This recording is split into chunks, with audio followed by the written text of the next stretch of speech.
దినవృత్తాంతాల మొదటి గ్రంథం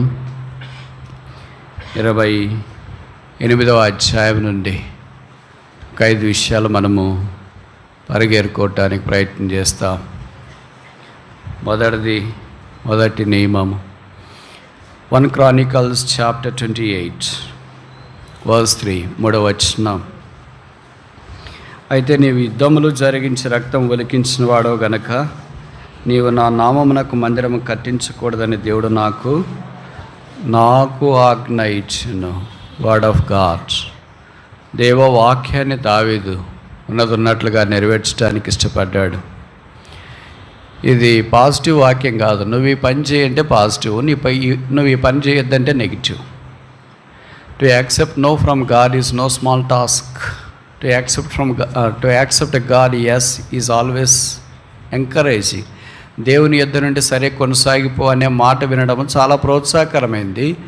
కానీ దేవుడు ఇది చేయొద్దు, ఇది చదవద్దు, ఇక్కడికి వెళ్ళొద్దు, ఈ కోర్స్ వద్దు, ఈ మ్యారేజ్ ప్రపోజల్ వద్దు, ఈ రిలేషన్షిప్ వద్దు, లేదా ఇక్కడ పరిచయం అవసరం లేదు అనే దేవుడు వద్దని when God says no, it is tough for us to accept.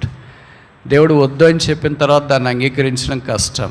కానీ దావీదు ఆత్మీయుడు కనుక ఆయన దేవుడు ఎస్ అని చెప్పిన దాన్ని ఎలాగ అంగీకరిస్తాడో నో అని చెప్పేదాన్ని కూడా అలాగే అంగీకరిస్తాడు. ఒక ఆత్మీయుని యొక్క కొలమానం, the scale and the measure of the spiritual person is determined by this factor.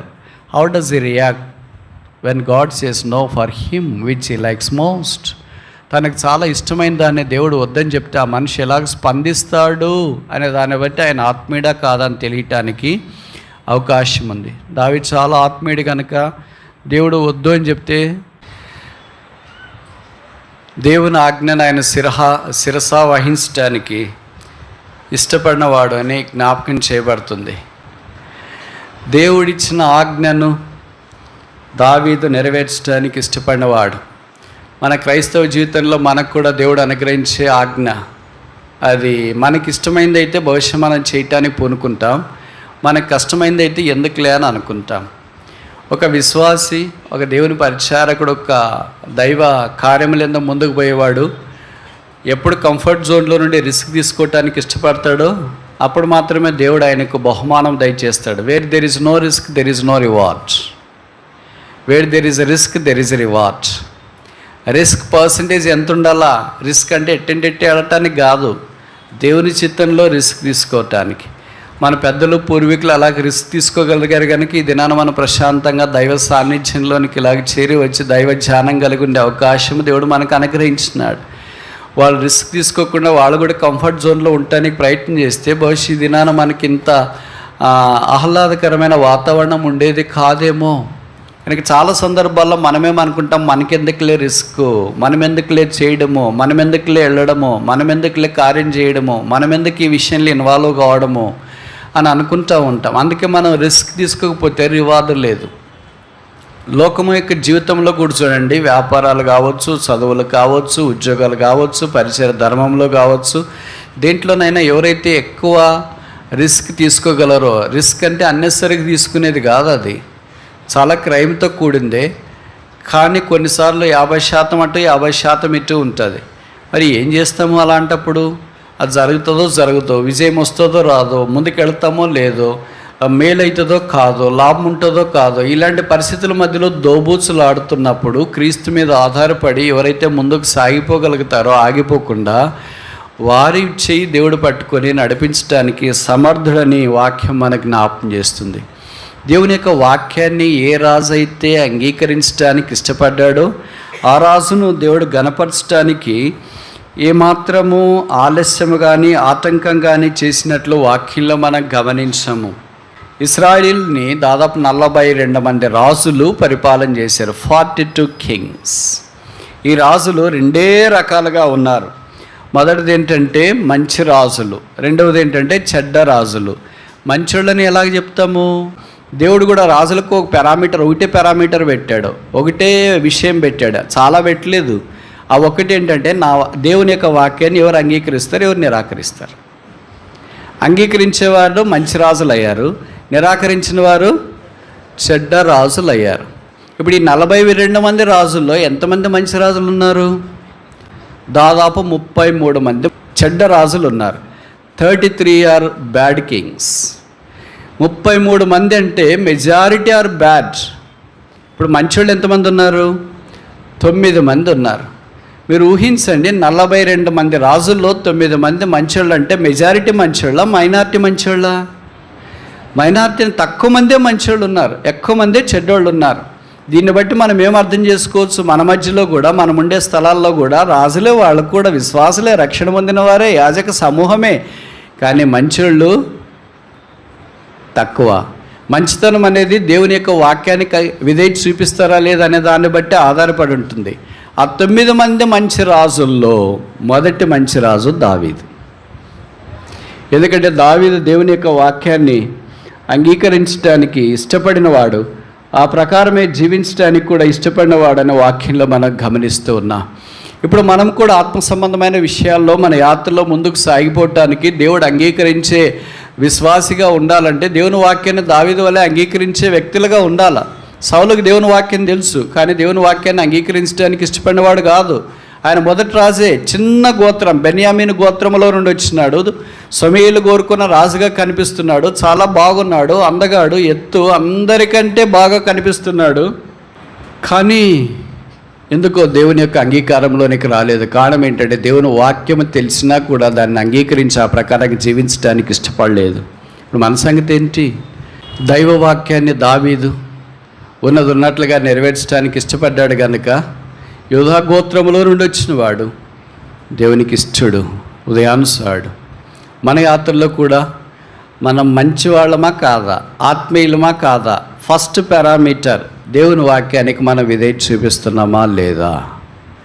దేవుని వాక్యం మనకి ఇంత తెలియవచ్చు, ఇంత రాసుకుని ఉండొచ్చు, ఇంత మనం ఇతరులకు షేర్ చేయొచ్చు, ఇంత చాలా వ్యాప్తి చెందుతూ ఉండవచ్చు, అదంతా సెకండరీ. మనకు ఒక యూట్యూబ్ ఛానల్ ఉండొచ్చు, సబ్స్క్రైబర్స్ ఉండొచ్చు, లైక్లు ఉండొచ్చు, కామెంట్లు చాలా బాగుండొచ్చు, అన్నీ బాగుండొచ్చు, దట్స్ ఆల్ సెకండరీ.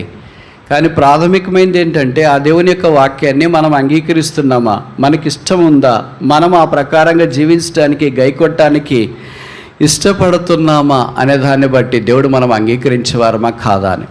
ఇప్పుడు అలాగూ దేవుని వాక్యానికి విధేయత చూపించగలిగిన నియమము కలిగిన క్రైస్తవుడు మాత్రమే గొప్ప పని అయిన దేవుని మందిర నిర్మాణంలో పాలు పొందగలడు.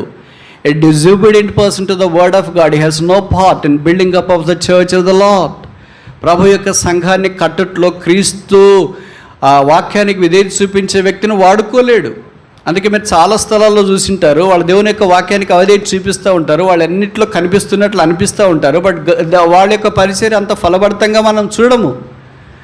ఫలభరితంగా ముందుకు వచ్చేది గమనించం, వారి ద్వారా ఆశీర్వాదం రాదు, పైపెచ్చు నష్టం వచ్చేదే మనం గమనిస్తూ ఉంటాం. రెండవది చూస్తామా? దినవృత్తాంతాల మొదటి గ్రంథం 28వ అధ్యాయం వచ్చినాం. నేను నీ కుమారుడైన సొలొమోను నా కుమారునిగా ఏర్పరచుకొని ఉన్నాను, నేను అతనికి తండ్రినయిందును, అతడు నా మందిరమును నా ఆవరణములను కట్టించను. ద విల్ ఆఫ్ గాడ్, దేవుని యొక్క చిత్తం. దేవుని యొక్క వాక్యాన్ని అంగీకరించే వారికి దేవుని యొక్క చిత్తం కూడా బయలుపరచబడుతుంది. దేవుని యొక్క వాక్యం అంగీకరించుకోకుండా కొంతమంది చెప్తుంటారు, బ్రదర్ దేవుని చిత్తమేమో ప్రార్థన చేయండి అని. మనం దేవుని వాక్యానికి విధేయత చూపించకపోతే God will not reveal his will for us. తన యొక్క చిత్తాన్ని మనకు తెలియచేయడు. అది వివాహం కావచ్చు, చదువు కావచ్చు, పెళ్ళిళ్ళు కావచ్చు, పరిచర్య కావచ్చు, రకరకాల పరిసర ధర్మాలు కావచ్చు. కొంతమంది దేవుని చిత్తం చేయలేని చాలా ఆశ ఉంటుంది, చాలా మంచిది ఆశ. అయితే దేవుని యొక్క వాక్యానికి విధేయత చూపించడానికి ఆరంభిస్తేనే అది మొదటి స్టెప్పు. అది ఆరంభిస్తేనే రెండో స్టెప్లోనికి వాళ్ళు వస్తారు. వాళ్ళు ఆరంభించకుండా రెండో మార్గంలోనికి వాళ్ళు రాలేరు. కనుక దేవుని యొక్క చిత్తంలో దేవుడు సొలొమోను ఏర్పాటు చేసుకున్నాడు ఆ పని కొరకు. ఆయన కట్టేదాని కొరకు దేవుడు పిలుస్తున్నాడు. ఇదేనా మానవుని కూడా దేవుడు కట్టాలని కోరుతున్నాడు. మొదట దేవుడు మానవుని కడితేనే మానవుడు దేవునితో కలిసి ఆత్మ సంబంధమైన మందిరంలో కట్టబడటానికి అవకాశం ఉంది. మనుషుడు తాను కట్టబడకుండా, కుటుంబం కట్టబడకుండా ఈ can never involve in the construction of the living church of Christ. క్రీస్తు యొక్క సంఘాన్ని కట్టుట్లో తాను పాలు పొందలేడు. మరి కట్టబడాలంటే ఏం చేయాల? మొట్టమొదట మానవుడు పాపాన్ని గుర్తించాల. పాపని గుర్తించినంత దాకా, పాప క్షమాపణ పొందనంత దాకా, యేసుప్రభు యొక్క శిలువ రక్తంలో మానవుడు కడగబడనంత దాకా, ఆయన దేవుని యొక్క కుమారుడుగా కుమార్తెగా చేయబడినంత దాకా యేసుప్రభు యొక్క సంఘములో పాలు లేదు. శిలువ బంధం దగ్గరికి రాకుండా మనం సంఘబంధం యొక్క అనుభవంలోనికి రాలేము. అందుకే పాత నిబంధన అంతా ఒక్క మాటలో చెప్పాలంటే క్రోడీకరించి ఇంకొక విధానంలో, ఇంకొక కోణంలో ఒకటి దేవుడు మానవుని ఎదుగుతూ వచ్చినాడు. 3వ అధ్యాయం 9వ వచనం అనుకుంటా, ఆదామా ఎక్కడ, ఆదామా ఎక్కడ, ఆదామా ఎక్కడ, ఆదామా ఎక్కడ. ఇది ఎలా కనిపిస్తూ ఉందంటే, ఉదాహరణకి మన ఇంటికి పిల్లలు స్కూల్ అయిపోయిన తర్వాత 4:30 5 ఇంటికి వచ్చిన తర్వాత మమ్మీ ఎక్కడ, డాడీ ఎక్కడ, మమ్మీ ఎక్కడ, డాడీ ఎక్కడ, ఇందులోంతా కలిగి తిరిగినట్లు అనిపిస్తుంది. ఎక్కడ ఎక్కడ ఎక్కడ ఎక్కడ. అలాగే భర్త కూడా ఆఫీస్ నుండి వచ్చిన తర్వాత ఆయనకి మొదట భార్యను చూడాలని ఆశ ఉంటుంది. కానీ పిల్లలతో ఏం చెప్తాడంటే, ఏంట్రా ఎక్కడున్నారు, మీ మమ్మీ ఎక్కడుంది? నేరుగా అడగొచ్చు కదా, అలాగే అడగరు. మీ మమ్మీ ఎక్కడుంది? అలాగే వైఫ్కు భార్య కూడా, మీ డాడీ ఎక్కడున్నాడు? ఓహో ఉన్నాడా, ప్రశాంతంగా ఎక్కడో ఉంటే చాలులే, వాకింగ్ చదువుతున్నాడా, ప్రార్థన చేసుకుంటున్నాడా, పేపర్ చూస్తున్నాడా, ఆ డైనింగ్ హాల్లో ఉన్నాడా, ఏదో ఒకటి ఉంటే చాలులే అని. అనగా ఉన్నారు అనే మాట విన్న వెంటనే వారికి సంతోషం కలుగుతుంది. అలాగే దేవుడు మానవుని ఎదుగుతూ తోటలోనికి వచ్చినాడు. ఆదామా ఎక్కడ ఎక్కడ ఎక్కడ ఎక్కడ ఎక్కడ ఎక్కడ, మనుషుడా ఎక్కడున్నావు, వేర్ ఆర్ దౌ? దిగంబడిగా ఉన్నావు, తోటలోనే ఉన్నావు, పాపములోనే ఉన్నావు, దేవునికి వ్యతిరేకంగా జీవిస్తున్నావు, దైవ సాన్నిధ్యాన్ని కాలరాశావు, దేవుని ఆజ్ఞ నిరాకరించావు, దేవుని చిత్తానికి వెలపడ జీవిస్తూ ఉన్నావు. ఇప్పుడు కొత్త నిబంధన ఏంటంటే, మత్తయి సువార్త 2వ అధ్యాయము 2-3 వచనాల్లో మనం చూస్తాం, where is he that is Born king of juice who came to worship him. యూదుల రాజుగా పుట్టినవాడు ఎక్కడ, మేము ఆయన్ను పూజింపవచ్చితిమి. ఇప్పుడు మనుషుడు దేవుని వెతుకుతున్నాడు. Where is God, where is God, where is God, where is God. That is new testament. పాత నిబంధన ఏంటి? దేవుడు మనిషిని ఎదుగుతున్నాడు. మనుషుడు ఎక్కడున్నావు, ఎక్కడున్నావు, ఎక్కడున్నావు. కొత్త నిబంధన ఏంటి? మనుషుడు దేవుని ఎదుగుతున్నాడు. Where is he, where is he, where is he. ఇద్దరు వెతుకుతూ ఉంటే where can they meet together. వారిద్దరు కలిసి వారిద్దరు ఎక్కడికి కలుస్తారు? మీకు తెలుసు కదా, కొన్ని 2 సమాంతరమైన రేఖలు మ్యాథమెటిక్స్ ప్రకారం they will meet at infinite distance, అనంత దూరంలో కలుస్తాయంట. ఏం కలవు అవి, అనంత దూరానికి వెళ్ళినా కూడా అలాగే ఉంటాయి. అంటే అవి వాస్తవమైన సంగతి ఏంటంటే they will not meet together. ఇప్పుడు దేవుడు మనుషుని ఎదుగుతూ వచ్చినాడు, మనుషుడు దేవుని ఎదుగుతూ వచ్చినాడు, మరి ఎక్కడికి కలిసేది? అందుకనే సువార్తికుడు యోహాను సువార్త ఆఖరి అధ్యాయుల వైపు మనల్ని తీసుకుని వెళ్తున్నాడు. యెరూషలేముకి అల్లంత దూరాన కల్వరి కొండ మీద యేసుని సిలువ వేసినప్పుడు పిలాతు పై విలాసం రాసి, Jesus of Nazareth the king of Jews. నజరేయుడని యేసు యూదులకు రాజు అని ఎక్కడెట్టాడు. పాపాత్ముడైన మానవుడు దేవుణ్ణి కలవటానికి ఆ సిలువ దగ్గరికి వెళ్ళాలా? There is no best place for a man and for a sinner to meet the Savior other than the cross of Jesus Christ. సిలువ తప్ప పాపి రక్షకుని సంధించే స్థలము ఇకేది లేదు. అదే ఆధ్యాత్మికమైన బలిపీఠము. అదే మన విషయంలో కూడా దేవుని చిత్తము. ఇంకా యేసుని అంగీకరించకుండా ఉంటే కొంతమంది రక్షణ పొందడమే దేవుని చిత్తం కాదని అనుకుంటారు. అలా కాదు. బైబిల్లో రాయబడింది, దేవుని సంకల్పాన్ని వారు నిరాకరించినారు. శాస్త్రులు, పరిసయ్యులు ఇలాంటి వాళ్ళంతా కరడుగట్టిన మత ఛాందస్యవాదులు. ఎందుకంటే యోహాను వారికి యేసుప్రభుని గురించి ప్రకటిస్తూ ఉంటే వాళ్ళు ఏమనుకున్నారంటే, యోహాను అమ్మకు ప్రకటించేది మా మధ్యలోనే ఉన్నాడు, వాళ్ళ అమ్మగారికి నాన్నగారికి లేక చాలా వృద్ధాప్యంలో పుట్టాడు, పుట్టిన తర్వాత ఏదో ఇంట్లో ఉండి బాగుపడతాడు, చదువుకొని ఇంజనీర్ అవుతాడు, అమెరికాకి పోతాడు, డాలర్లు పంపిస్తాడు అని అనుకుంటే, అలా కొద్దిపాటి తెలివి వచ్చిన వెంటనే అలా బయటికి వెళ్ళిపోయాడు. అరణ్యంలో ఉన్నాడు, సరైన వస్త్రాలు కూడా లేకుండా ఒంటి రోమాన్ని ధరించుకున్నాడు. మంచి భోజనం ఏమైనా తింటాడంటే అడవి తేనె, మిడతలు ఇలాంటివన్నీ తిని అరణ్యంలో కేకలేస్తున్నాడు. కాలం సంపూర్ణమైన దేవుని రాజ్యం సమీపించినది, మారు మనసు పొంది సర్ప సంతానమా రాబో ఉగ్రత నుండి మిమ్మల్ని తప్పించగలవాడు ఎవడో ఇలా కేకలేస్తున్నాడేంటి? ఆయన చెప్పేది మేము వినాలా? మా డ్రస్సులు చూడు పైనుండి కింద దాకా ఎలాగున్నాయి, మెరిసిపోతున్నాయి, రత్నాలు కనిపిస్తున్నాయి, పెద్ద పెద్ద దండం కనిపిస్తుంది, ఏఫోదు కనిపిస్తుంది. ఇవన్నీ మా డ్రస్సులు పెట్టుకొని, డ్రస్సులు లేకుండా ఒంటి రోమాన్ని ధరించుకున్నవాడే, లేకపోతే అక్కడ బయట కనిపిస్తున్నాడేంటి? ఇలాంటి వాడు మాకు వాక్యం చెప్పేదేంటి? బైబిల్లో రాయబడింది, they despised the council of God. రక్షణ పొందడం అనేది దేవుని సంకల్పం అని వారు ఎరిగి ఉండి కూడా దేవుని సంకల్పాన్ని వారు నిరాకరించినారు. ఇది నేను చాలామంది ఆ శాస్త్రులు, పరిసయ్యుల వలె రక్షణ అనే దేవుని సంకల్పాన్ని నిరాకరిస్తూ ఉన్నారు. ఈ రాత్రి మేము జ్ఞాపకం చేసే సంగతి ఏంటంటే, అది నిరాకరిస్తే నరకాన్ని నువ్వు హత్తుకున్నట్లే. కొంతమంది ఎలాగుంటారంటే విశ్వాసులు అవిశ్వాసులు సేమ్ టు సేమ్ అనే ఉంటారు. మీకు తెలుసు కదా, యోగ వేమన ఒక పద్యం చెప్పాడు. ఉప్పు కర్పూరంబు ఒక్క పోలిక నుండి చూడ చూడ రుసులు జాడవేడు, పురుషులందు పుణ్య పురుషుడు వేరయ్యా, రక్షణ పొందిన పురుషుడు వేరయ్యా, విశ్వధావిరామ వినరవేమ. అన్నీ ఒకే రకంగా అనిపిస్తారు, బైబిల్ సియోను గీతాలు, కానీ పుణ్య పురుషుడు వేరయ్యా. పుణ్యం ఎలాగొస్తుందయ్యా? యేసు శిలువ ద్వారానే వస్తుంది. బయటికి అందరు తెల్లగానే కనిపించవచ్చు, అందరు చక్కగానే కనిపించవచ్చు, అందరూ ఆరాధనలో కూర్చున్నట్లే కనిపించవచ్చు. ఉప్పు కర్పూరము ఒకే రకంగా ఉంటుంది, కానీ తేడాలు మాత్రం రోజులు గడిచే కొలది కనిపిస్తున్నాయి. దేవుని నేను తెలుసుకోగలిగితే పూర్తిగా, దేవుడు నాకు పూర్తిగా అర్థమైతే, he can never be a God. ఆయన దేవుడు కాదు. How come God be understood by a simple man? How come a infinite God can be understood by a finite man? అసమానుడైన దేవుడు సామాన్యమైన మానవునికి ఎలాగ పూర్తిగా అర్థమవుతాడు? ఇప్పుడు నేను కొన్ని ఉదాహరణలు చెప్తాను, మీరు నేరుగా సూటిగా జవాబు చెప్పండి. మీలో పెళ్ళైన వాళ్ళు 10 మంది, 10 ఏళ్ళు అయిపోయిన వాళ్ళు, 15 ఏళ్ళు, 20 ఏళ్ళు, 30 ఏళ్ళు అయిపోయిన వాళ్ళు ఉన్నారు కదా.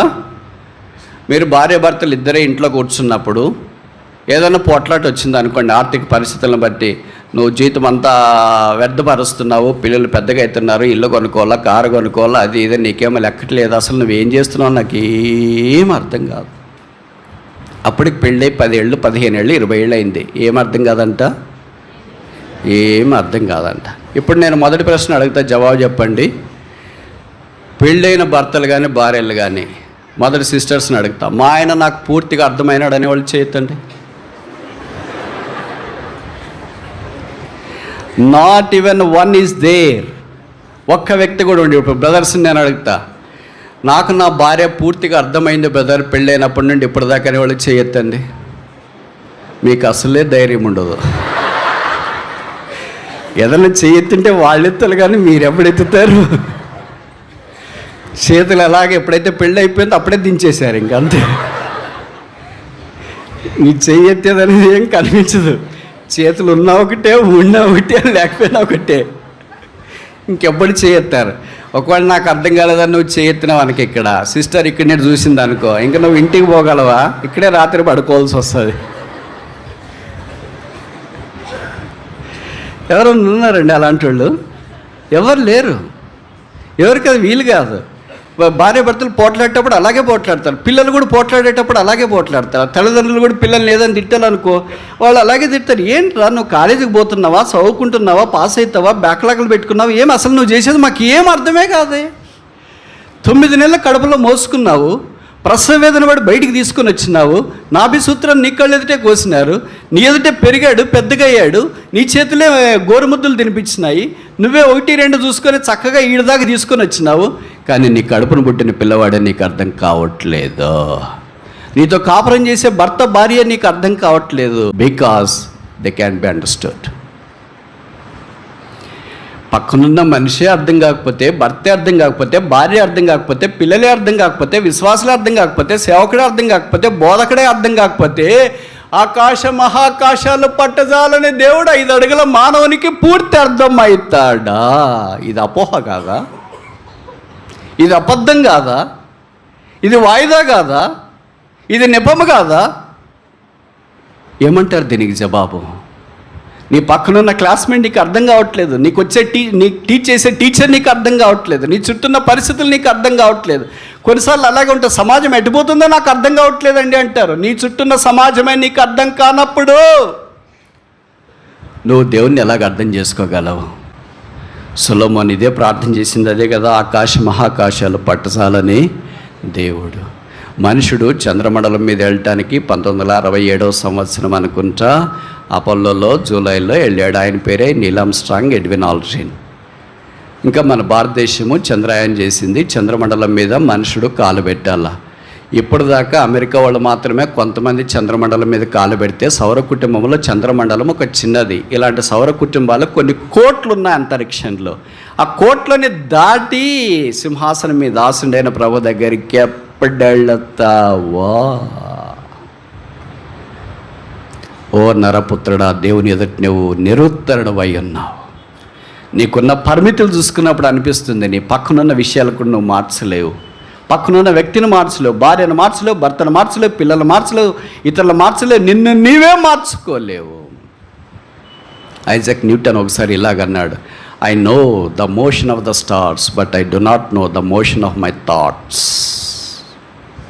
ఇంకోసారి చెప్పనా, I know the moment, rotation, the motion of the stars but I do not know the motion of rotation of my thoughts. నక్షత్రాలు ఎలాగ తిరుగుతున్నాయో వాటి గమనం ఏంటో, వాటి కక్ష ఏంటో నాకు తెలుసు, కానీ నా తలంపులు ఎలాగ తిరుగుతున్నాయో, కక్ష ఏంటో, గమనం ఏంటో నాకు తెలియట్లేదు. రక్షణ పొందిన తర్వాత దేవుడు నీ విషయమై ఏ చిత్తం కలిగి ఉన్నాడనేది నేర్చుకోవటానికి, తెలుసుకోవటానికి, ఆ ప్రకారం చేయటానికి అలవాటు అవుతుంది. అన్నీ అలాగే చేయకపోవచ్చు, చేసేటప్పుడు ఓటమి సంతరించవచ్చు. ఓటమి వచ్చిందని ఆగిపోవటానికి వీల్లేదు. Failure is no final. ఓటమి ఆఖరి కాదు, failure may be the first. ఓటమి ఆరంభం మాత్రమే కావచ్చు. ఆగిపోవద్దు, సాగిపో. లెమ్ము, తేజరిల్లెమ్ము, వెలుగు వచ్చింది. తప్పైన కుమారుడు దూరదేశంలో కరువుతో, పందులు తినే పొట్టుతో తన కడుపు నింపుకోవాలని అనుకున్నప్పుడు తండ్రికి గుర్తొచ్చినాడు. నేను లేచి నా తండ్రి ఇంటికి వెళతా. లేకుండా అక్కడే ఆలోచించింటే అడే ఉండి ఉంటాడు. అబ్రహాంతో కూడా దేవుడు అదే అన్నాడు, నీవు లేచి అరైజ్. పౌలుతో కూడా దేవుడు అదే అన్నాడు. అంటే సౌలుగా ఉన్నప్పుడు 9వ అధ్యాయం అపోస్తులకు, నీవు లేచి, ఓ దేవుని జనమా, సంఘమా, లేయి. అట్లే సోమర్తనంలో కూర్చుంటే, అట్లే నిద్రావస్థలో ఉంటే, అట్లే ఆత్మీయమైన పురికొల్పు లేకుండా నిశ్చేష్టుడిగా ఉంటే నీకు నీవే ఆశీర్వాదంగా ఉండలేవు, నీవు ఇతరులకు ఆశీర్వాదంగా ఉండలేవు. దేవుడు నిన్ను ఆశీర్వాదం కొరకు కారకుడిగా పిలిచినాడు. 3 చూస్తామా? దినవృత్తాంతాల మొదటి గ్రంథం 28వ అధ్యాయం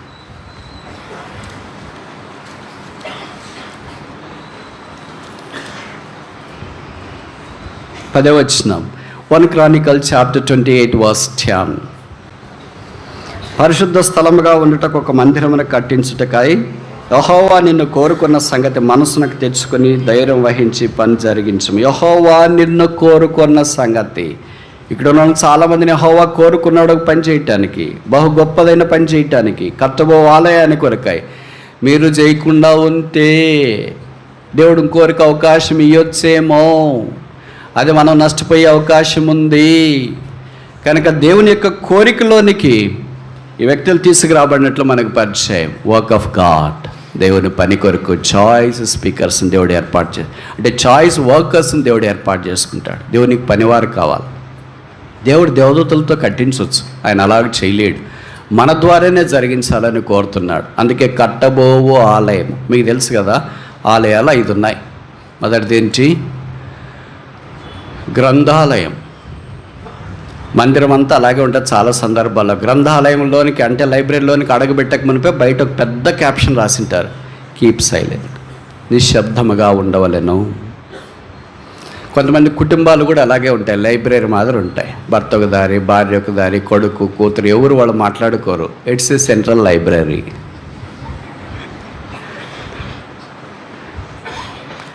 దేవుడు కమ్యూనికేషన్ కొరకు అవకాశం ఇచ్చినాడు, కుటుంబాన్ని ఇచ్చినాడు, భర్తను, భార్యను, పిల్లల్ని, అందరినీ. కానీ దాన్ని వాళ్ళు ఏం చేసినారంటే లైబ్రరీగా కన్వర్ట్ చేసేసారు. తర్వాత గ్రంథాలయం తర్వాత 2వ ఆలయం ఏంటంటే ఏదో ఒకటి చెప్పు, నేత్రాలయము. కళ్ళు బాగాలేకపోతే తిరిగి కళ్ళు రీప్లేస్ చేసుకోవటానికో చూయించుకోవటానికి వెళ్ళొచ్చు. 3వది ఏంటంటే అనాథాలయం. అనాథులైన వారు, నాథుడు లేనివారు. యేసుప్రభు మన నాథుడు. అనాథి, నానేవాళ్ళు లేరు అని తెలుగులో అంటారు కదా, అలాగ నానేవాళ్ళు లేని వాళ్ళని తీసుకెళ్ళి వాళ్ళ దగ్గర అనాథాశ్రయంలో వదిలేసి వచ్చింటారు. అలాగ కొంతమంది బహుశా అనాథాశ్రయంలో వదిలిపెట్టబడిన వాళ్ళు కూడా ఉండొచ్చు మన దగ్గర. వాళ్ళకి తల్లిదండ్రులు బరువు ఉండొచ్చు, లేదా వాళ్ళ పరిస్థితులు ప్రతికూలంగా ఉండొచ్చు, కానీ వాళ్ళ ప్రేమ మారదు. నేను ఆ మధ్యలో కథ చదివాను. ఒక కుమారుడు, తల్లి ఉన్నారు. కుమారుడు బాగా చదువుకున్నాడు, పెద్దవాడయ్యాడు. కొన్ని రోజులు అయిపోయిన తర్వాత కుమారునికి పెళ్లి వయసు వచ్చిందని అమ్మ మంచి అమ్మాయిని చూసి పెళ్లి చేసింది. వారిద్దరు బాగా సంతోషంగా ఉన్నారు. కొంతకాలం అయిన తర్వాత దేవుడు వారి దాంపత్య జీవితాన్ని ఆశీర్వదించి పిల్లల్ని ఇచ్చినాడు. వాళ్ళు 1 2 అయ్యారు, 2 3 అయ్యారు, 3 4 అయ్యారు, మల్టిప్లికేషన్. అలాగ అయిపోయిన తర్వాత ఇంకా కొన్ని రోజులు గడుస్తున్నాయి. ఇంకా యాజ్ యూజువల్గా అత్తకి కోడలకి పోట్లాట వచ్చింది, పాము మంగేసుకొచ్చినట్లు. కనుక కోడలు ఒకరోజు అంటే భార్య ఒకరోజు ఆయనకి చెప్పింది, ఈ ఇంట్లో మీ అమ్మన్న ఉండాలా నేనన్నా ఉండాలా. మనోడు ఏం చేస్తాడు, బలహీనుడు కదా, ఇద్దరు ఉండాలని చెప్పలేడు.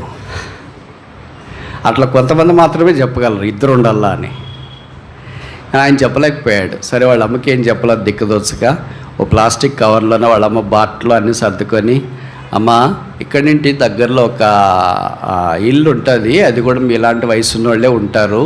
ఇక్కడ మేము మరి మీ కోడలు ఉద్యోగానికి పోతుంది, నేను ఉద్యోగానికి పోతాను, పిల్లలు స్కూల్కి వెళ్తారు, నువ్వు ఒక్కదానివే ఇబ్బంది పడతా ఉంటావు, అందుకే నీతో మాట్లాడేవాళ్ళు అక్కడ ఉంటారని అక్కడ తీసుకెళ్తున్నానమ్మా అన్నాడు. ఆమెకు తెలియదు అది అనాథాశ్రయం అని. అక్కడికి వెళ్ళిన తర్వాత ఆమెకు ఆశ్చర్యం వేసింది, అందరూ ఆమె లాంటి వాళ్ళే ఉన్నారు, ఇది అనాథాశ్రయం అని. అయ్యో నేను కొడుకుని కన్నాను, పెద్దవాడిని చేశాను, పెంచాను, చదువు ఉద్యోగం ఎన్నో ఇచ్చినానని ఆశ్రయంలో పెట్టేసేదేంటి అని తల్లిగా క్షోభ చెందింది. కానీ అలవాటు అయ్యింది. తల్లికున్న ఒక మంచి రాసులన్నింటిలో ఒక సుగుణరాశి ఏంటంటే క్షోభించినా కూడా అలవాటు అవుతుంది. అలాగ అలవాటైంది. కొంతకాలం అయిన తర్వాత ఆమె కాలం తీరే పరిస్థితి వచ్చినప్పుడు పడక మీద ఈరోజు రేపు అన్నప్పుడు ఆ ఆశ్రయం యొక్క మేనేజ్మెంట్ ఈయన కొడుకు ఫోన్ చేసినారు, మీ అమ్మగారు చనిపోవడానికి దగ్గరలో ఉన్నారు, ఒకసారి వచ్చి చూసిపోమని చెప్తున్నారు ఇరుగు పొరుగు, కనుక మీరు ఒకసారి వచ్చి చూసిపోండి అని. మీ అమ్మగారు కూడా చూడాలనుకుంటున్నారు. వెళ్ళాడు వాళ్ళ అమ్మని చుట్టానికి. పగలపూడి బహుశా ఆదివారం అనుకుంటా, 28వ తారీఖు జనవరి 2024. వాళ్ళమ్మ చూసి అడిగింది, ఏంట్రా బాగున్నావా అని. బాగున్నానమ్మా. కోడలు బాగుంది. బాగుంది. పిల్లలు అందరూ బాగున్నారమ్మా. Very good. ఏదో నేను చనిపోవటానికి దగ్గరికి వచ్చినట్లు నాకు అనిపిస్తుందిరా. కానీ ఇక్కడ ఎట్లుందమ్మా అంటే, ఇక్కడ బాగానే ఉంది, కానీ 2 విషయాలు నాకు కావాలా. మొదటిది ఏంటంటే ఒక ఫ్యాన్ వేయించాలిరా ఇక్కడ అనేది. అదేంటమ్మా ఇంతకాలం ఫ్యాన్ లేకుండా ఉండిపోయావు, చనిపోయేటప్పుడు ఈరోజు రేపు చనిపోతున్నావు, ఫ్యాన్ వేయించాలంటున్నావు. అదే కాదురా, ఇక్కడికి మస్కిటో దోమలు ఎక్కువ ఉన్నాయి, దోమతర కూడా కావాలా అని. అదేంటమ్మా ఇన్ని రోజులు అడిగింటే నేను తెచ్చింటాను కదా, మొదటి రోజు రెండో రోజు, మొదటి వారమో రెండో వారం అడిగింటే ఇప్పుడు అడుగుతున్నావేంటి, ఇలా అవసరం ఉందిరా అని. సరే చివరిలో నన్ను అడిగాడు, మా నువ్వు చనిపోతున్నావు అని తెలుసు కదా, ఒక రోజు 2 రోజులు, ఎందుకు ఫ్యాన్ కావాలన్నావు, ఎందుకు దోమతర కావాలన్నావు. అప్పుడు ఆ తల్లి చెప్పిన మాటలు ఏంటంటే, నేను ఫ్యాను దోమతర లేకుండా ఇలాగే వేడికి దోమల కాటుకు భరించినాను. రేపొద్దున మీ పిల్లలు పెద్దవాళ్ళు అయిన తర్వాత నిన్ను ఇక్కడికి పంపిస్తే నువ్వు ఫ్యాన్ లేకుండా ఉండలేవు, దోమల బాధ తట్టుకోలేవు, అందుకే నువ్వు నీ కొరకు ఫ్యాన్ వేయించుకొని నీ కొరకు దోమతర తెచ్చుకోలేవు. కనుక ఇప్పుడు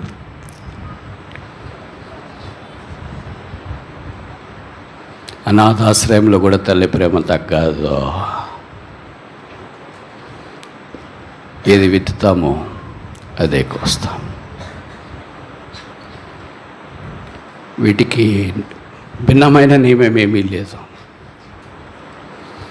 దేవుని పని కొరకు పూనుకుంటున్న మనల్ని దేవుడు వాడుకోవాలని కోరుతున్నప్పుడు, రకరకాల పరిస్థితులన్నింటిలో కూడా తీసుకుని వెళ్తున్నప్పుడు, దేవుని పనిలో భాగస్వాములు కావాలని కోరుతున్నప్పుడు జ్ఞాపకం ఉంచుకోవాల్సిన సంగతులు చాలా ఉన్నాయి. 1 గ్రంథాలయం, 2 నేత్రాలయం, 3వది అనాథ ఆశ్రయం, 4వది విశ్వవిద్యాలయం. ఇవన్నీ ఆలయం అని ఎందుకు పెట్టారు? 5వది మీకు ఇష్టమైనది ఒకటి చెప్తా, వస్త్రాలయం. సిటీలో, చుట్టుపక్కల ప్రాంతాల్లో, రాష్ట్రములో ఎక్కడ లేని పెద్ద వస్త్రాలయం ఇచ్చేయండి. buy 1 get all free. ఎందుకు ఇవన్నిటికీ ఆలయాలని పేరు పెట్టారు? గ్రంథాలయం అంటే పుస్తకాలన్నీ ఉండే స్థలం, నేత్రాలయం అంటే కళ్ళకు సంబంధించినవన్నీ ఉండే స్థలం, అనాథాశ్రయం అంటే అనాథలందరూ ఉండే స్థలం. ఇప్పుడు వస్త్రాలయం అంటే ఏంటి? వస్త్రాలన్నీ ఉండే స్థలం. దేవాలయం అంటే దేవుడు ఉండే స్థలం. ఆ స్థలంలోనికి ఆధ్యాత్మికమైన విధానంలో మనము ఆత్మీయ శిఖరాల్లోనికి రావాలని దేవుని యొక్క ఏర్పాటు. ఈ పని కొరకై దేవుడు సొలొమోను నియమించిన సంగతి మనకు తెలుసు. మీకు తెలుసు కదా, సొలొమోను 40 సంవత్సరాలు దేవుని ప్రజలైన వారిని పాలించినాడు, నెమ్మదిగా పాలించినాడు. ఇప్పుడు నేను ప్రశ్నలు అడుగుతా, కొన్ని మీరు జవాబు చెప్పాలా, సరేనా? సొలొమోను చేసిన ప్రార్థనలో బైబిల్ ఎన్ని రాయబడ్డాయి? How many prayers of Solomon are recorded in the scriptures? Only 2. 1 shortest, 1 longest. ఒక చిన్న ప్రార్థన, ఒక పెద్ద ప్రార్థన. ఏ వయసులో చేశాడు తెలుసా అవి? ఒక చిన్న ప్రార్థన నేను మొదటి రోజు చెప్పా, రాజుల మొదటి గ్రంథం అనుకుంటా 3వ అధ్యాయంలో 5-6 వచనం నుండి కొన్ని వచనాల్లో గిబియోనులో దేవుడు ప్రత్యక్షమైనప్పుడు వివేచన కావాలని సొలొమోను అడిగాడే. That is the first recorded shortest prayer of Solomon. సొలొమోను యొక్క వ్రాయబడిన చిన్న ప్రార్థన అది. దేవుడు ఆ ప్రార్థనకి కూడా జవాబిచ్చినాడు. ఇప్పుడు సొలొమోను చేసిన ప్రార్థనలో వ్రాయబడిన పెద్ద ప్రార్థన రాజుల మొదటి గ్రంథం 8వ అధ్యాయం అనుకుంటా. దేవాలయాన్ని ఆయన కట్టించిన తర్వాత దాన్ని డెడికేటరీ ప్రేయర్ అంటారు, అంటే ప్రతిష్ఠిత ప్రార్థన. ఈ మొదటి ప్రార్థన చేసేటప్పుడు ఆయన వయసు ఎంతో తెలుసునా? 19 సంవత్సరాల కంటే తక్కువ, టీనేజర్. ఒక టీనేజర్ ఇలాగ ప్రార్థన చేస్తాడా? ఇంత వయసు వచ్చినా మనకి ఇంకా వివేచన కావాలా, జ్ఞానం కావాలా అనుకోమే. 19 ఏళ్ళకి ఆయనకు అంత వివేచన వచ్చింది. ఆయన మందిరం నిర్మించిన తర్వాత డెడికేటరీ ప్రార్థన, ప్రతిష్ఠిత ప్రార్థన చేసింది. That was the longest prayer ever recorded in the Bible in relation to the dedication of the house of the lord. దేవుని మందిరం యొక్క ప్రతిష్టకి సంబంధించి చేసిన ప్రార్థన చాలా పెద్దది. బైబిల్లో రాయబడింది అదే అనుకుంటా, ప్రతిష్ఠితకి సంబంధించి పెద్ద ప్రార్థన. ఆ ప్రార్థన చేస్తుంటే ఎలాగుందంటే దేవుని సింహాసనం దగ్గర ఉరికి మాట్లాడుతున్నట్టు మనకు అనిపిస్తుంది. ఆకాశమందాసీనుడైన వాడా, నీ ప్రజలైన ఇశ్రాయేలీయులు పాపం చేసినప్పుడు వారిని క్షమించవా? ఒక్కొక్క మాట ఒక్కొక్క బాణం మాదిరి దేవుడి దగ్గరికి వచ్చి మాట్లాడుతూ ఉంటే దేవుడు క్షమిస్తా. నీ ప్రజలు పాపం చేసినప్పుడు శత్రువులు వచ్చి వారిని బందీలుగా తీసుకొని పోతే వారిని విడిపించవా? విడిపిస్తా. వారు పొరపాటు చేసినప్పుడు ఆకాశం మూసుకొని పోయి వర్షం రాకపోతే వర్షం కురిపించవా? ప్రతి మాటకు దేవుని ఎద్దనండి అవును అవును అవును అవును. ఆ తర్వాత బైబిల్లో రాయబడింది, నువ్వు చేసిన ప్రార్థన నేను అంగీకరించినాను కనుక my mind and my heart shall be there perpetually. నా కన్ను దృష్టి నిత్యము అక్కడ ఉండును. దేవుని యొక్క కార్యక్రమాల్లో మనం ముందుకు సాగిపోయేటప్పుడు దేవుడు అలాగూ వారిని ఆశీర్వదించినట్లుగా మనల్ని కూడా జ్ఞాపం చేసుకోవాలని కోరుతున్నాడు. మనం చేసే ప్రార్థనలు ఎలాగుంటాయి? 2 ప్రార్థనలు రాయబడితే 2 ప్రార్థనలు మచ్చు తునకలుగా మిగిలిపోయాయి. క్రైస్తవ లోకానికి సవాలుగా ఉన్నాయి. మనం చేస్తూనే ఉంటాం కానీ అది మనకి వినపడదు, పక్కన వాళ్ళకి వినపడదు, బహుశా దేవుడికి అసలు వినపడదు అనుకుంటా. ఆ తర్వాత చూస్తామా, వృత్తాంతాల మొదటి గ్రంథం 28వ అధ్యాయం 14వ వచనం. 1 Chronicles chapter 28 verse 14. మరియు ఆయా సేవా క్రమములకు కావాల్సిన బంగారు ఉపకరణములన్నింటినీ చేయుటకు ఎత్తు ప్రకారం బంగారమును, ఆయా సేవాక్రములకు కావాల్సిన వెండి ఉపకరణములన్నిటి చేయుటకు ఎత్తు ప్రకారం వెండిని దావీదు అతనికి అప్పగించును. దీనికి ఏమని పేరు పెడదాం? వెల్త్, సంపద. బంగారంతోనే మాట్లాడుతున్నారు. దావీదు నోరు ధరిస్తే ఏం మాట్లాడతాడు చెప్పరేంటి? బంగారమే మాట్లాడతాడు. బంగారం దైవత్వానికి సాదృశ్యంగా ఉంది, దైవ లక్షణాన్నే తెలియజేస్తున్నాడు. అంతటి బంగారంతో కట్టమన్నా కట్టే అంత తాయెత్తు కలిగిన వాడు. కానీ దేవుని ప్రజలు కూడా అందుకే 29లో మనం చూస్తున్నాం కదా, ఈ దినం యెహోవాకు ప్రతిష్ఠితముగా ఇచ్చేవాడు ఎవడైనా మీలో ఉన్నాడా? నేను నిన్నే చెప్పాను కదా, ఒక మాట రాయబడింది చూడండి, అది ఈ చదివితేనే మనకు అసలు గూజ్ బంపింగ్. 29వ అధ్యాయం 8వ వచనం. 1 Chronicles chapter 29 verse 8. తమ యొద్ద ఉన్న చెల్లని నోట్లను వారు తెచ్చి యెహోవా మందిర బొక్కసములో వేసిరని రాసిరా? చదవండి, మీ బైబిల్లో చూడండి. తమ యొద్ద ఉన్న, ఇచ్చేవాళ్ళు మాత్రమే చదవండి, మిగతా వాళ్ళు వద్దు. ఇప్పుడు ఎవరైనా చదువుతాడా? తమ యొద్దున్న డబ్బులు కాదు, ధాన్యం కాదు, తమ యొద్దున్న గోధుమలు కాదు, ఎవరు కాదు, తమ యొద్దున్న సామాగ్రి కాదు, సముద్రవత్సల తోళ్ళు కాదు, గొర్రెలు కాదు, పొట్టేళ్ళు కాదు, ఎద్దులు కాదు, గాడిదలు కాదు, మిగతా కాదు. ఏది నిరాకరించబడింది అది కాదు. ఏం తెచ్చుకొని వచ్చినారంట? రత్నములో. దేవుడు దీన్ని భూమి మీద పడేసాడు. నేను మొన్నే చెప్పాను కదా, అనంతపురం జిల్లా వజ్రకరూరు, అలాగే కర్నూలు జిల్లా పగిడిరాయి, మధ్యకర ఈ ప్రాంతాల్లో విస్తారంగా గులకరాళ్ళు, సముద్ర తీరాన షాల్స్ ఉంటాయి కదా, మలస్కన్ షాల్స్ ఏమంటారు మీరు? గవ్వలు. గవ్వల పిల్లలు సరదాగా ఎలాగ ఏరుకుంటారు, ఆ దినాల్లో రత్నాలు, వజ్ర వైడూర్య మరకత మాణిక నీళ్ళ కెంపులు అన్నీ అలాగే ఏరుకొని పోయి ఆయా స్థలాల్లోన ఉదయకాలం రైతు బజార్లోన రాసులు పోస్తాడు చూడే, మిర్చి, బెండ, వంకాయ, ఇక్కడ మీరు దొండ చెప్పాల లేకపోతే కష్టం, దొండ, బీన్స్ ఇట్లా రాసులు పోసినట్లు అక్కడ వజ్రాలు, రత్నాలు, మణులు, మాణిక్యాలు రాసులు పోసి అమ్మినారంట. అందుకే దాన్ని రత్నాల సీమ అన్నారు అప్పట్లో. అవన్నీ భూమిలో కలిసిపోయినాయి, ఇప్పుడు రాళ్ల సీమ అంటున్నారు. రత్నాలు పోయినాయి, రాళ్ళు వచ్చినాయి, అదంతా పోయింది, ఇప్పుడు రాయలసీమ అని పేరు పెట్టేశారు. ఇప్పుడు దావీదు మనం చదువుతుంటే అవును జరిగిండొచ్చు ఖచ్చితంగా అని మనం అనుకుంటాం. దేవుడు మనకిచ్చిన అవకాశాలను మనం ఇలాగ సద్వినియోగం చేసుకోవాలని కోరబడుతున్నాం. దేవుని ప్రజలైన వారు దైవికమైన కార్యాల కొరకు ఖర్చు పెట్టినప్పుడు అది ఖర్చు కాదు, ఇన్వెస్ట్మెంట్, పెట్టుబడి. పెట్టుబడి పెడుతున్నామంటే అర్థం ఏంటి? Very good. ఆ పదాలన్నీ నాకంటే మీకు బాగా తెలుసు, నాకు ఎక్కువ తెలియదు కనుక అది పెట్టుబడి. ఎవరి investment will have its own income. అయితే మనం ఖర్చు పెట్టేది ఏమంటే ఇట్స్ నాట్ ఇన్వెస్ట్మెంట్, మనం చేసేది ఎక్స్పెండిచర్ అంటారు. ఇంటికి ఖర్చు పెట్టినా వేరే దానికి ఖర్చు పెట్టినా expenditure will never come back in your profits. అది లాభాలుగా రాదు. 5వ దాకా చూసి ముగిస్తామా? దినవృత్తాంతాల మొదటి గ్రంథం 28వ అధ్యాయం, 1 Chronicle chapter 28 verse 21. 21. దేవుని మందిర సేవ అంతటికి యాజకులను లేవీలను వంతుల ప్రకారము ఏర్పాటైరి. యాజకులు లేవీలు వంతుల ప్రకారం ఏర్పాటైరి, వర్కర్స్ కొరకే ప్రభు మనల్ని పిలిచినాడు. అయితే అనేక సార్లు ఈ పనిని మనం నిర్లక్ష్య పెట్టినాం, దూరమైపోయినాం. The work is great. పని మిక్కిలి గొప్పది. బయట దేవుని పని చాలా గొప్పది. ఎందుకు చాలా గొప్పది? Why the work of the lord is great? Simple question, final question.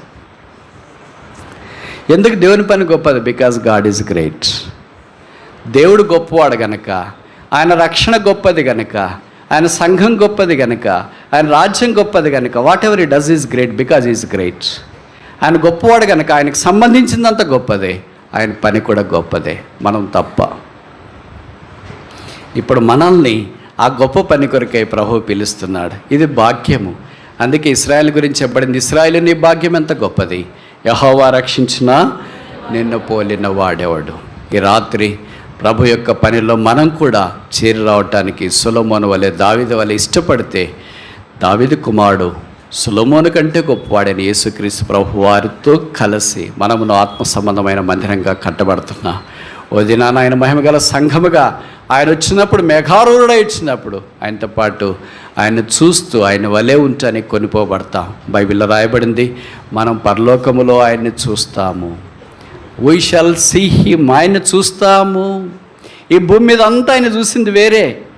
గొర్రెల కాపర్లు యేసుని పశువుల తొట్టులో చూసినారు, జ్ఞానులు యేసుని ఇంట్లో చూశారు, శిష్యులు ఆయన కొండ మీద చూశారు, సముద్ర తీరాన్ని చూశారు, మీటింగ్లో చూసినారు, శాస్త్రులు పరిసయ్యులైన సమాజ మందిరంలో చూశారు, దయ్యం పట్టిన వాడు ఆయన సమాధి దగ్గర చూశాడు, సమరయ స్త్రీ ఆయన బావి దగ్గర చూచింది, యూదా ఇస్కరియోతు ఆయన్ను తోటలో చూచాడు, పిలాతు ఆయన్ను సిలువ దగ్గరికి పంపించక మునుపు ఆ న్యాయపీఠం ఎదుట చూచాడు, దొంగలు ఆయన సిలువ దగ్గర చూచారు.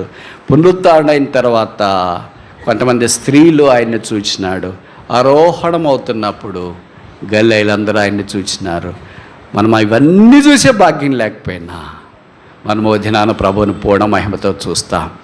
ఆయనను పశువుల తొట్టులో పరుండబెట్టబడిన వానిగా చూడము, ఇంట్లో ఉన్నవానిగా చూడము, కార్పెంటర్ పని చేసేవానిగా చూడము, దోంట్లో ఉన్నవాడిగా చూడము, తోటలో పనిచేస్తున్నవాడిగా, ప్రార్థన చేస్తున్నవాడిగా చూడము, కొండ మీద ప్రసంగం చేస్తున్నవాడిగా చూడము, అలాగే దోంట్లో ఉండి ప్రసంగించేవాడిగా చూడము, సమాజ మందిరంలో వాక్యం చెప్పేవాడిగా మనం చూడము, దేవాలయంలో సంచరిస్తున్న వానిగా మనం చూడము, శిలువ మీద వేలాడదీయబడిన వానిగా చూడము, సింహాసనాసీనుడై మకుటధారుడిగా ఆయన మనం ఓ దినాన్ని చూడబోతున్నాం.